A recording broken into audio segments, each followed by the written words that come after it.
Hello, my name is Devaney, and today I'm going to be doing something a little different from my usual. I want to ask a question that I have been wondering since I started actually getting into purchasing luxury fashion a couple of months back. And that question is, why, Lord, why is luxury fashion so darn expensive? And is it even worth it? Now, before I get started, I want to preface this by saying this ain't no hateration. This ain't about to be no judgmentation. None of that. I don't have time for that. I too am a luxury fashion lover. I love this stuff. But I mean, anybody that is into purchasing this stuff, you have to be asking these same questions. Why does this stuff cost so much? Now, I will say, as a person that was newer to purchasing luxury fashion a couple months back, there's a couple of fantasies that I bought into, and those are the luxury fashion fantasies that I wanna pop those bubbles today. So the first fantasy I want to talk about is luxury fashion is so expensive because it's made in the fashion capitals of the world. Of course it's expensive.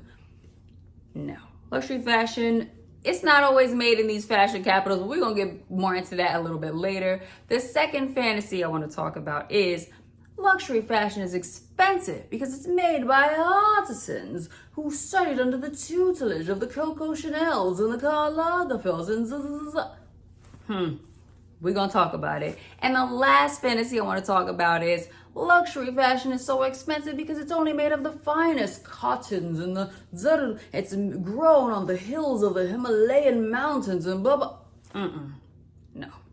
No, girl. So let's start with that first fantasy. Luxury fashion is expensive because it's only made in the fashion capitals of the world. Now, I'm sure you can tell by the way I'm shaking my head, that is so not true. Now, that's actually the question that got me into going down this rabbit hole in the first place. A couple of months back, I was really enamored by a Proenza Scholar top. So beautiful. Honestly, it's breathtaking, at least in my opinion. I think it retailed for around $990, and I ended up buying it on sale from Farfetch for around $390. So a pretty good deal, relatively speaking. The thing that got me about it, in addition to how beautiful it was, is I went and went to look at the runway show to see how it was worn, and it was worn by one of my favorite models, Banks Walton, and she's just so fabulous. She's all tall and lithe and da-da-da-da. And so when I got this top in the mail, I'm thinking, I don't know, like, of course it looked good on her. Is it gonna look good on me? And honestly, it's so beautiful. It's so beautiful. So this is no shade to Proenza. The top is absolutely gorgeous. But the point I'm making is, I look in the tag, and this top that retailed for almost $1,000 is made in China. Now, no shade to China because honestly, 99% of the things around this apartment is probably made in China. So shout out to them, gang, gang. But this top that retails for so much money is made in the same place that so many of the things around my apartment are made. Make it make sense. I'm not understanding. And another thing, the reason why I'm wearing this Burberry hat today is I discovered Burberry, quintessential British brand. You think it's made in these fashion capitals. Of course, you think maybe it's made in London even. I don't know. No, there were some pants I was looking at by Burberry, beautiful cotton pants with the Burberry check, had a nice black stripe going up the side. I mean, fabulous pants, really love them. Retail for $610 for some cotton pants, so I had questions. I looked in the tag, made in China. And I couldn't believe it. So this is a fantasy that I held, maybe you held it too, and I couldn't believe it that so many high fashion brands are made in China. Just like, the regular stuff that you might already own. So are these luxury brands made in the same places. Now, the second fantasy that I wanted to talk about is luxury fashion is so expensive because it's only made by the finest, most trained artisans. Now, I want to start by saying, this doesn't mean that China and Nepal and Bangladesh and all those places don't have artisans. That is not, I know that's not true. Them people work hard and they know their crafts. So this is not to say that. But high fashion stuff is not only made by artisans. That's just a fantasy and we need to talk about it. It's made in the same factories that a lot of your regular stuff is made in. I was reading an article a while back And it was saying that the supply chain is so intricate that a lot of these brands, sometimes they don't even know where their stuff is made. There was a really tragic incident in a factory over in Bangladesh. And when they were asking some of these brands, about their practices and everything, some of the brands that were made in that factory, they weren't even aware their stuff was made in Bangladesh. So, this is something that a lot of people have been talking about: sustainable work practices, labor practices, fair wages, and all that stuff. And you would hope you're paying a lot of money, so that means you're contributing to more sustainable practices. And unfortunately, that's just not always the case, And so that's something that you still have to think about, even when you're purchasing luxury fashion.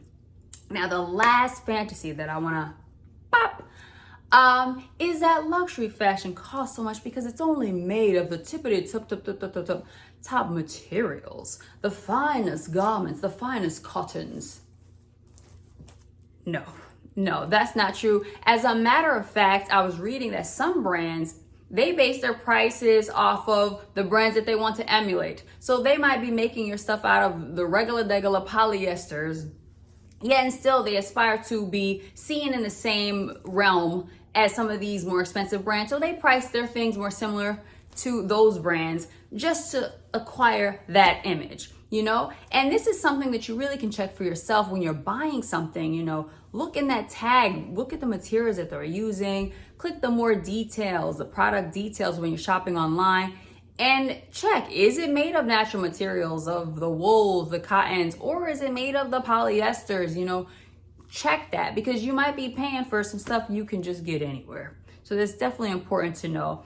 And, as I was digging down this rabbit hole, the pricing structure is so interesting, Resale is becoming so popular now, the fashion files, the reels, and all of these brands, they know that. And so they know people might not buy their things, at the retailer, at Saks. They might not buy it directly from the brand. They might wait to buy it secondhand, and so they're factoring that in their pricing so they can get their money up front.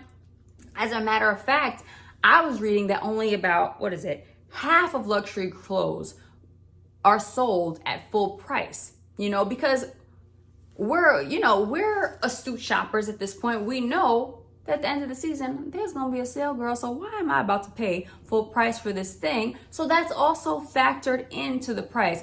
Let me just say a couple of other things that I learned when doing this. Let me look at my little notes because I want to get this right.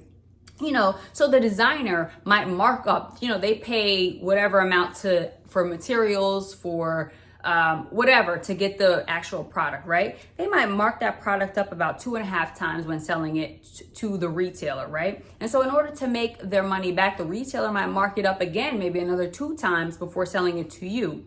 So at the end, you're paying 450% of what the actual product was worth to make.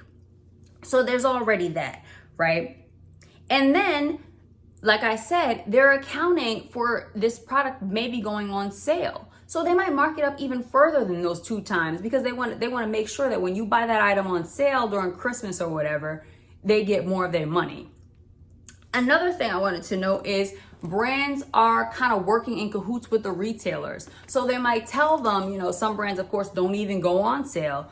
But even when they do go on sale, the brands might tell the retailer what the markup should be. And they might even tell them how far the product can be marked down in the sale. So this is all of a piece. The pricing, it's not just because of those 3 fantasies. And I'm not even going to say that these fantasies are always false. Sometimes they are true. Sometimes they are made by artisans. Sometimes these things are made in these more expensive places. Sometimes they are made of very high quality materials. But that's not the only reason. That's not the only things that go into that pricing structure. So it's just something to think about. I still love luxury fashion. I still, I can't buy everything I want or even most things that I want. But I do like to buy some things, even though I know I'm paying an arm and a leg. So it's worth it to me. I just love it. And I would imagine if you're watching this, you also do love it. But it's something to keep in mind. Is this stuff really worth it? And unfortunately, the answer sometimes is no. And that's something that we have to decide for ourselves. How much are we willing to shell out for these things? Like, when are we willing to, turn a blind eye to the fact that they are marking these things up more and more? And then, with inflation and everything, they're marking it up even further. So I don't know.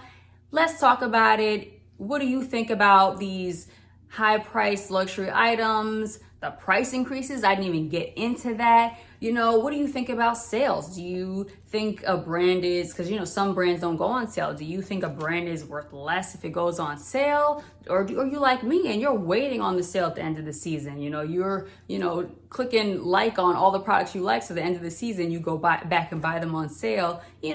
Let's talk about it. Hopefully this was interesting. And thank you so much for watching. Take care of yourself. Bye.